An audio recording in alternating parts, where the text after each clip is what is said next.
Good morning, praise the lord. ઈશ્વરનો આભાર માનતા આવો ફરીને એકવાર પ્રભુના વચન અને મનન દ્વારા આજના દિવસની પણ શરૂઆત કરીએ.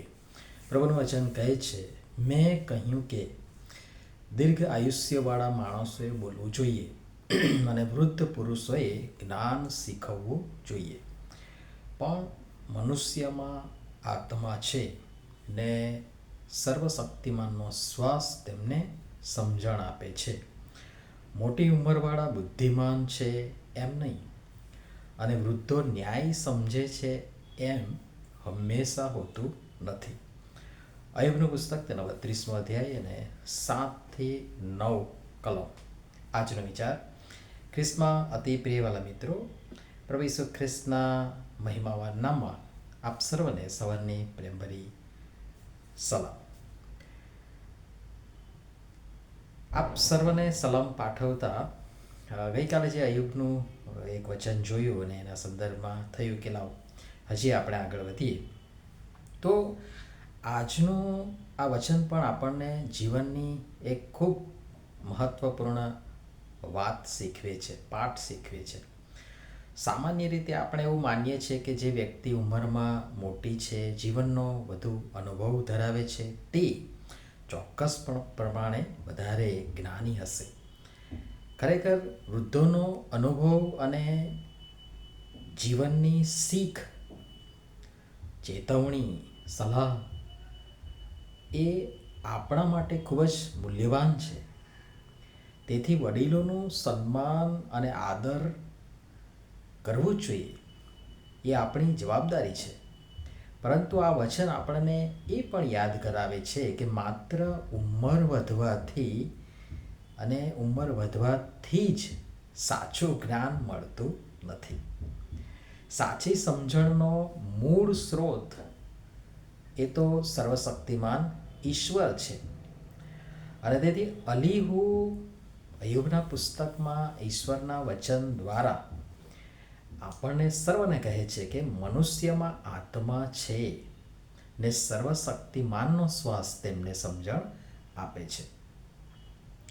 એટલે માણસની સાચી સમજણ અથવા તો જ્ઞાન અથવા તો બુદ્ધિ એ અને વિવેક એ ઈશ્વરની કૃપાથી આવે છે. જીવનમાં ઘણી વખત આપણે પોતાના અનુભવ, જ્ઞાન, હોદ્દા કે ઉંમર પર વધારે ભરોસો રાખીએ છીએ. ક્યારેક આપણે એવું પણ વિચારીએ છીએ કે અથવા તો વર્તીએ છીએ કે મને બધું ખબર છે, MBA, હે ને. પરંતુ જ્યારે માણસ પોતાના જ જ્ઞાન પર ગર્વ કરે છે ત્યારે તે ઈશ્વરની સલાહ સાંભળવાનું અથવા તો લેવાનું અથવા તો સ્વીકારવાનું પણ ભૂલી જાય છે. આપણે યાદ રાખવું જોઈએ કે ઈશ્વર યુવાનને પણ જ્ઞાન આપી શકે છે અને વૃદ્ધને પણ નવી સમજણ આપી શકે છે. ઈશ્વર જેને ઈચ્છે તેને ઉપયોગમાં લઈ શકે છે અથવા તો ઉપયોગ કરી શકે છે. બાઇબલમાં આપણે ઘણા એવા લોકોને જોઈએ છીએ કે જેમને ઈશ્વરે તેમની ઉંમર કે સામાજિક જે સ્થિતિ, માન, હોદ્દો ને ખ્યાતિ વગેરે એ સ્થિતિને જોયા વગર પોતાની સેવા માટે પસંદ કર્યા છે. તેથી આપણે કોઈ વ્યક્તિને માત્ર તેની ઉંમરથી ન માપીએ કે આ નાનું છે એટલે એને ખબર નહીં પડે, આ મોટું છે એટલે એની પાસે પુષ્કળ જ્ઞાન હશે. યુવાન હોય કે વૃદ્ધ, શિક્ષિત હોય કે ભણેલું અથવા તો ઓછું ભણેલું હોય, દરેક વ્યક્તિ પાસેથી કંઈક ને કંઈક શીખવાની નમ્રતા અને સ્વીકારવાની નમ્રતા પણ આપણામાં પ્રત્યેકમાં હોવી જોઈએ. સાથોસાથ એ પણ છે કે જ્યારે કોઈ નિર્ણય લેવાનો હોય ત્યારે આપણે માત્ર પોતાની જ બુદ્ધિ કે જ્ઞાન પર આધાર ન રાખીએ, પણ પ્રાર્થના કરીએ, ઈશ્વરની વાણી વાંચીએ અને પવિત્ર આત્માના માર્ગદર્શનની શોધ કરીએ અથવા તો રાહ જોઈએ. નીતિવચનો પણ આપણને શીખવે છે એ મુજબ કે આપણે આપણા પોતાના જ જ્ઞાન પર આધાર રાખવો જોઈએ નહીં, પરંતુ આપણા સર્વ માર્ગોમાં ઈશ્વરને, તેમના માર્ગદર્શનને સ્વીકારવા જોઈએ. જ્યારે આપણે ઈશ્વરને આપણા જીવનમાં પ્રથમ સ્થાન આપીએ છીએ ત્યારે તે આપણને યોગ્ય માર્ગ બતાવે છે અને ચલાવે પણ છે.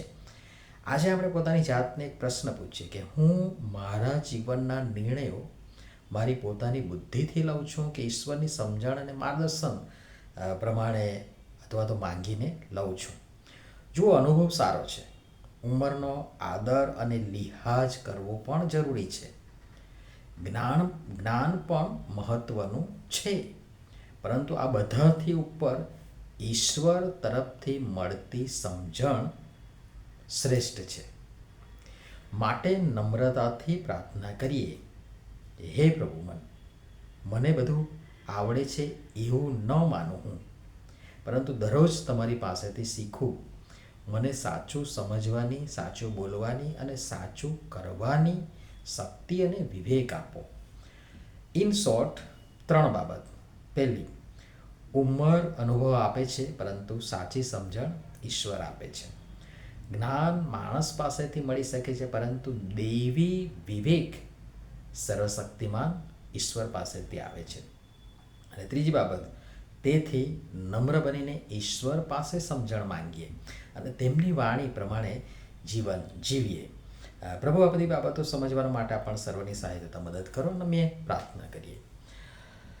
પ્રેમાળ પિતા, અમને સમજણ આપો કે અમે અમારી પોતાની બુદ્ધિ, જ્ઞાન અને અનુભવ પર અભિમાન ન કરીએ. અમારા જીવનમાં યોગ્ય નિર્ણય લેવા માટે દૈવી જ્ઞાન અને વિવેક આપો. અમારા વડીલોનું સન્માન કરવાની નમ્રતા આપો અને યુવાનોમાં રહેલી સારી વાતોમાંથી પણ શીખવાની સમજણ આપો. જ્યારે અમને કોઈ બાબતમાં નિર્ણય લેવામાં મુશ્કેલી પડે ત્યારે અમારી પોતાની બુદ્ધિ પર આધાર રાખવાને બદલે તમારી પાસે માર્ગદર્શન મેળવીએ. હે પવિત્ર આત્મા, અમને સત્યનો માર્ગ બતાવો, ખોટાથી બચાવો અને અમારા વિચારો, વાણી તથા કાર્યોને તમારી ઈચ્છા પ્રમાણે દોરો. અમારા પરિવારને, મંડળીને અને દરેક ભાઈ બહેનને આશીર્વાદ આપો. આજનો આખો દિવસ તમારી કૃપા, શાંતિ અને રક્ષણમાં પસાર થાય અને અમારા જીવન દ્વારા તમારા પવિત્ર નામનો મહિમા થાય એવી યાચના કરીએ છીએ. પ્રભુ ઈસુના નામમાં. આમેન. ધન્યવાદ.